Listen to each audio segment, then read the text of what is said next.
Here we go. I'm feeding all my critters.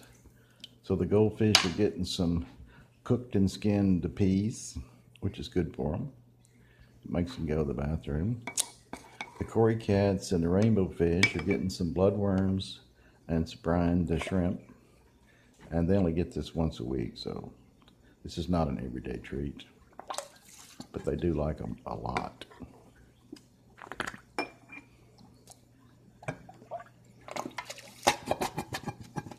They're tearing them up, tearing them up.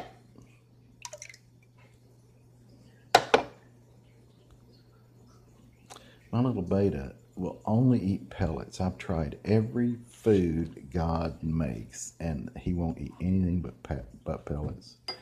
Okay, now here comes the pictus cats, which live with the goldfish.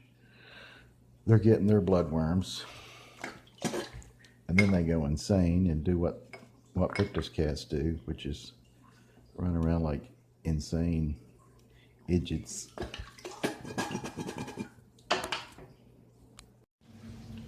Okay, the first tanks that I showed were all the freshwater tanks. Now I'm going to do my saltwater tanks. So I got two little tanks with corals in them, and I'm going to give them a shot of this stuff, the AB+. It seems to really be doing a good job. The lights just came on, so it's pretty hard to see.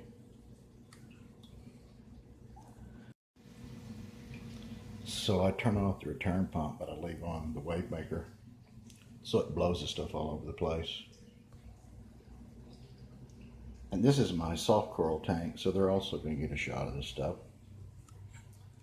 Once again, I turned off the return pump.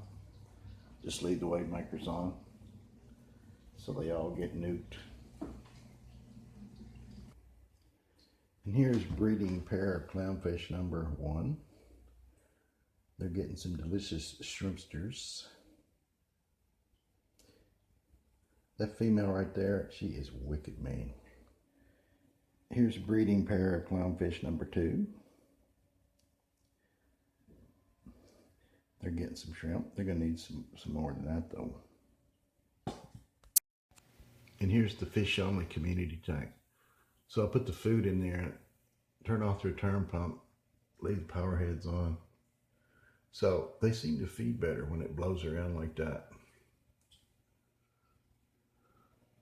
These cardinal fish, they're beautiful, but my God, they're boring. They don't do anything. They're really boring. They're pretty though. I guess they're kind of like me. They're pretty, but they're boring. Okay, I check the salinity on all my tanks every day. I try to keep these fish only tanks like 25 or 26. Either one's fine. But you see this one has scooched down a little bit, and that happens.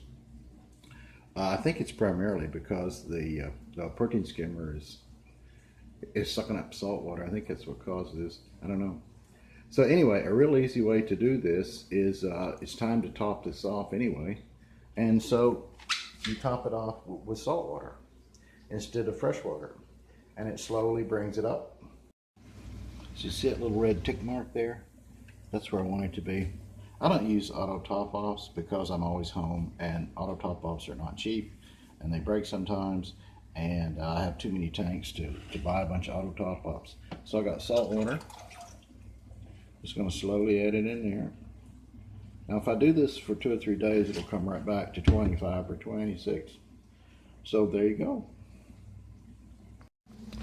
Here's something amazing. This tank, this is a 55-gallon, the fish only tank. And I use carbon dosing in here, so I have driven the nitrates and phosphates down to undetectable, the levels. So I use the Saltwater test kits. You can't read anything. In spite of it being undetectable, this red turf algae keeps growing. This stuff is amazing. There's no green algae in this tank. There's no green algae in this tank.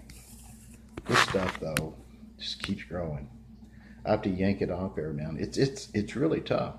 I think it's amazing that it can survive in this tank with the nutrients. But nature always finds a way, doesn't it? Later, dudes.